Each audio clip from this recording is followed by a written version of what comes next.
Polygon law of vector addition से हमने बहुत सारे कोप्लेनर वेक्टर्स को ऐड करने का ग्राफिकल तरीका खोज लिया है और हम आसानी से डायग्राम बनाकर बहुत सारे कोप्लेनर वेक्टर्स ऐड कर लेंगे। आसान बात है, मैं बार बार इसको रिपीट नहीं करूँगा, मैंने बता दिया है। इसके लेकिन कई इम्पोर्टेंट रिजल्ट्स निकल के आते हैं, वो हमने अभी डिस्कस करने हैं। देखिए ज़रा उन रिजल्ट्स को आप। सपोज बहुत सारे कोप्लेनर वेक्टर्स हैं, उनको हम हेड टू टेल ऑर्डर में रिप्रेजेंट करते चले गए। ये सपोज कोई वेक्टर A1, ये कोई vector A2। We are having many coplanar vectors. We drew them in head to tail order but took care that their representations are complete representations, means the length of the arrows represent the magnitudes and direction of the arrows, obviously they always represent the directions.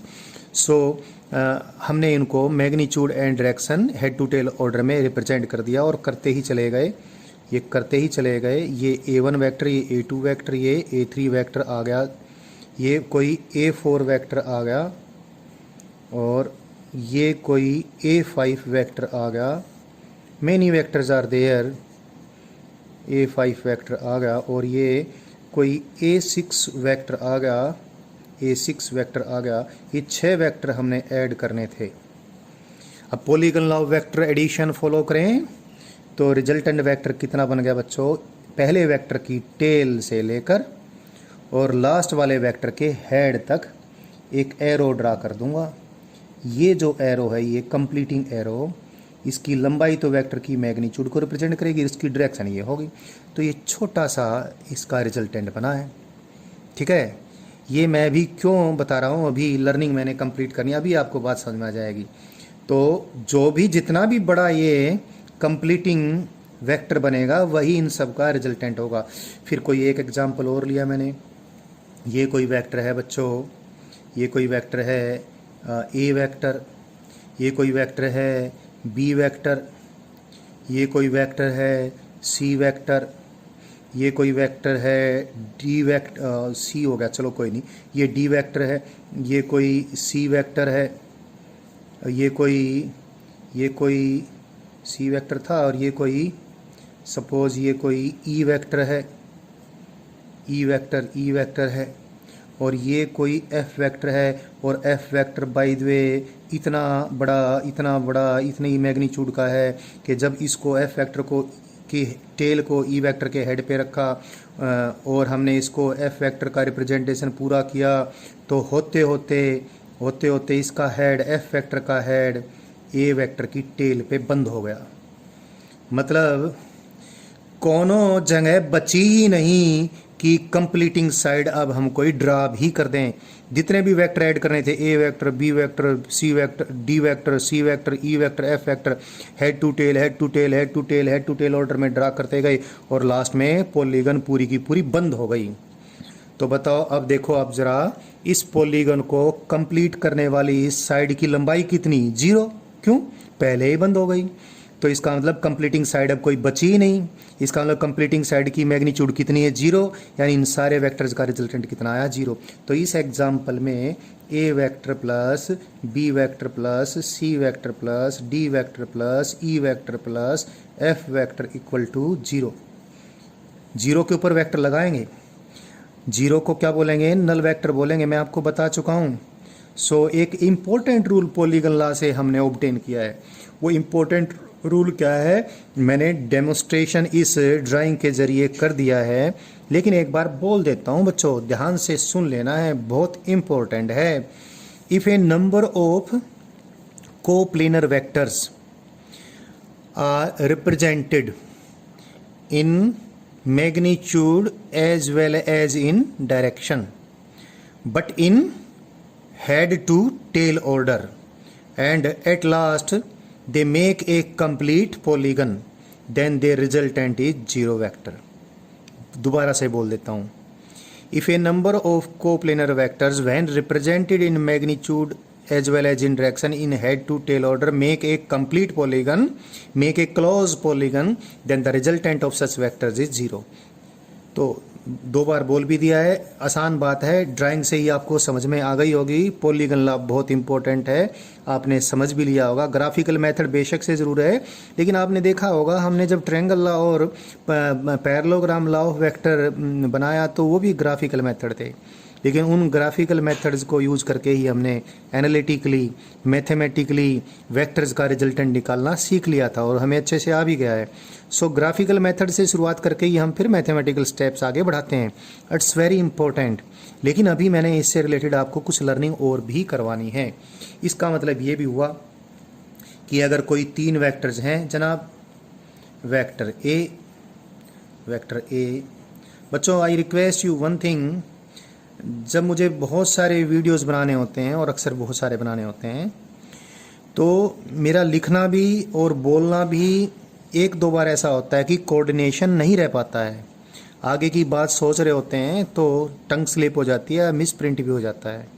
तो उस miss print को या tongue slip को मुझे मालूम भी पड़ जाता है अक्सर तो, लेकिन कई बार तो ऐसा होता है कि वीडियो पहले ही 10 मिनट की या 12-13 मिनट की बन चुकी होती है। अब मैं इस छोटी सी टंग स्लिप को के कारण से या मिस प्रिंट के कारण से जो मैंने लिखा है उसमें कोई गड़बड़ हो गई है तो मैं उसको फिर वापस से नहीं बनाता हूँ, बहुत टाइम लग जाता है। इतनी छोटी छोटी बात को आप अपने आप समझ आया करें। ऐसे नोट्स भी आप देखोगे तो कई बार ऐसा, एक आध बार नोट, कई बार मैंने लिखना था स्क्वायर लेकिन लिख गया 3, लिख गया क्यूब, किसी चीज़ का स्क्वायर लिखना था लिख गया क्यूब। लेकिन जब जो पूरी लर्निंग आप देख रहे हो उसको देखकर आपको पता चल जाएगा कि मुझे क्या लिखना था और मैंने क्या लिख दिया है। तो इस प्रकार की प्रिंटिंग मिस्टेक्स को आप ठीक कर लें, मेरे से डिस्कस भी कर लें, लेकिन टीजिंग वे में नहीं, एक ये तरीके से कि सर इसको वहाँ ठीक करवा दो, ये प्रिंटिंग मिस्टेक होगी, इस तरीके से आप, तो please take care of that. तो ये कोई, मैं इस बात को आगे बढ़ा रहा हूँ, polygon law of vector addition मैंने बता दिया है और मुझे कुछ याद आया तो मैंने बताना ज़रूरी था आपके लिए। अब कोई वेक्टर ए है और कोई एक और वेक्टर है बी वेक्टर, और कोई एक वेक्टर और है क्या, सी वेक्टर लो, और तीनों वेक्टर हमने हेड टू टेल ऑर्डर में ड्रा किए और ट्रायंगल पूरी बन गई। ट्रायंगल क्या है, एक क्लोज पॉलीगन है जिसकी साइड 3 है तो इसलिए इसको ट्रायंगल बोल देते हैं।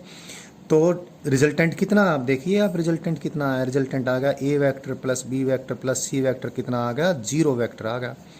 बहुत इंपॉर्टेंट नियम है।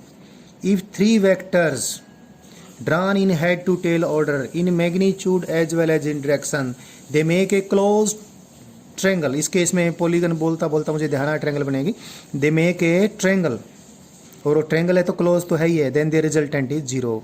so if 3 vectors in head to tail order are represented in magnitude as well as in direction by 3 sides of a triangle then the resultant is 0। यानी जो बात मैंने अभी कही थी उसको दूसरे ढंग से ही बोल दिया है, ये भी आपने सुन लिया होगा, वापिस भी बोल देता हूँ। if 3 vectors are represented in head to tail order in magnitude as well as in direction by 3 sides of a triangle then the resultant vector will be 0। यदि 3 वेक्टर्स को किसी ट्रायंगल की 3 साइड्स द्वारा magnitude and direction and head to tail order में हम represent करने में सफल हो जाएं तो भैया उन 3 वेक्टर्स का रिजल्टेंट 0 होगा ही होगा। इससे उल्टी बात भी है, यदि 3 वेक्टर्स कि मैग्नीट्यूड इस प्रकार हैं या डायरेक्शन इस प्रकार हैं कि उनसे कभी भी कोई ट्रायंगल बन ही नहीं सकती तो उनका रिजल्टेंट कभी 0 हो भी नहीं सकता। इस बात को मैं और भी अभी डिटेल में बताने वाला हूं, बट अभी इस चीज़ की लर्निंग मैंने थोड़ा और भी पक्की करनी है। कई बार ऐसा होगा हम हेड टू टेल ऑर्डर में वेक्टर्स को ड्रा करते गए। अब यहाँ पर पेज नहीं है, मैं दूसरा पेज ले लेता हूँ। हेड टू टेल ऑर्डर में हम वेक्टर्स रिप्रेजेंट करते गए और भाई फाइनल वेक्टर ये ऐसे आ गया। ये ए वेक्टर था, ये बी वेक्टर था, ये सी वेक्टर का रिप्रेजेंटेशन था, ये डी वेक्टर का रिप्रेजेंटेशन था, ये ई वेक्टर का रिप्रेजेंटेशन था। तो ई वेक्टर तो इस टेल पे आने बजाय कोई जिधर है बेचारा उधर ही तो लगेगा, उधर लगा दिया हमने, तो यहाँ पर आ गया।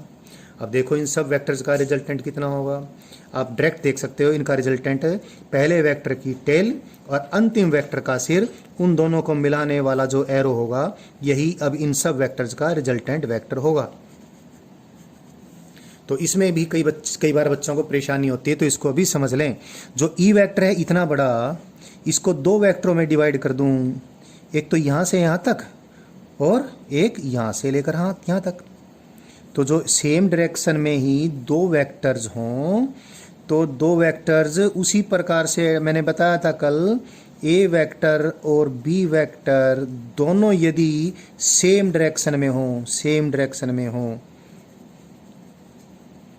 तो ए वेक्टर प्लस बी वेक्टर का अगर रिजल्टेंट आर वेक्टर है तो आर वेक्टर की मैग्नीट्यूड ए प्लस बी ही हो जाती है। लेकिन इसका मीनिंग ये नहीं है, बाय द सेम डायरेक्शन में थे, एंगल जीरो था, तो ए वेक्टर प्लस बी वेक्टर बराबर आर वेक्टर था, आर की मैग्नीट्यूड ए प्लस बी हो गई थी। तो सेम डायरेक्शन में ई और सेम डायरेक्शन में ये ई का, इसको ई वेक्टर जो है ना पूरा, इसके दो पार्ट कर दिए, E1 vector and E2 vector. So E vector is E1 vector and E2 vector. तो इन दोनों को जोड़ने से पूरा ई वेक्टर बन जाता है। तो अब ई1 वेक्टर को देखो, A vector plus B vector plus C vector plus D vector plus ई1 वेक्टर, तो ई1 वेक्टर तो रिजल्टेंट ये जीरो हो ही क्या, क्योंकि क्लोज पॉलीगन बच गई, क्लोज पॉलीगन बन गई। अब जो वेक्टर ऐड करने थे कितने बचे, एक तो ये ई2 वेक्टर बचा। ऐसे ये जो ए वेक्टर था, ए वेक्टर के भी दो पार्ट कर दिए, ए1 वेक्टर और यहाँ से यहाँ तक क्या, ए2 वेक्टर। तो हमारा जो टोटल नंबर ऑफ वेक्टर्स थे क्या थे, वो थे ए वेक्टर को क्या कैसे लिख दिया मैंने, ए2 वेक्टर प्लस ए1 vector plus B vector plus C vector plus D vector plus जो ई वेक्टर था, ई वेक्टर को भी मैंने क्या कर दिया, दो part, E1 vector plus E2 vector. आप देखें ए1 वेक्टर यहाँ से यहाँ तक, ये ई1 वेक्टर तक, ये तो रिजल्टेंट कितना हो गया, ये तो हो गया जीरो, क्योंकि यहाँ से यहाँ तक क्लोज पॉलीगन बच गई। अब बच गया क्या, खाली ए2 वेक्टर और ई2 वेक्टर बच गया। ये ए2 वेक्टर, ये ई2 वेक्टर, इनका रिजल्टेंट कितना होगा, ट्रायंगल से देखें इतना होगा। सो आपने ये बात मेरे ख्याल से आसानी से समझ ली होगी। तो यदि आप वेक्टर्स को प्लेनर वेक्टर से ड्रा करते चले जाएं और जिस प्रकार से आप चाहते हैं उस प्रकार की आकृति ना बने, तो जरूरी नहीं आप जो चाहें वो आकृति बने, जैसी बनेगी बन जाएगी। आपने सिर्फ ये देखना है फाइनल वेक्टर की चोटी कहाँ जाती है, फाइनल वेक्टर की चोंच, फाइनल वेक्टर का जो हेड है वो कहाँ जाता है, और पहले वेक्टर की टेल कहाँ होती है, और पहले वेक्टर की टेल और फाइनल वेक्टर की हेड को आपने मिलाने वाला एरो ड्रा कर दिया। ये एरो रिजल्टेंट वेक्टर को magnitude as well as in direction represent कर देगा। आई थिंक अभी आपको कई वेक्टर्स ऐड करने से रिलेटेड जो पॉलीगन लॉ है ये और भी अच्छे से क्लियर हो गया होगा। साथ में हमने ट्रायंगल लॉ को भी एम्फेसाइज किया, क्या, अगर तीन वेक्टर्स किसी ट्रायंगल की तीन साइड्स द्वारा magnitude and direction head to tail order में रिप्रेजेंट कर सकें तो इसका मतलब तीनों वेक्टर्स का रिजल्टेंट जीरो होगा। और उल्टी बात भी, अगर तीन वेक्टर्स रिप्रेजेंट करते करते अगर कोई ट्रायंगल ना बने तो इसका मतलब उनका रिजल्टेंट जीरो नहीं हो सकता है।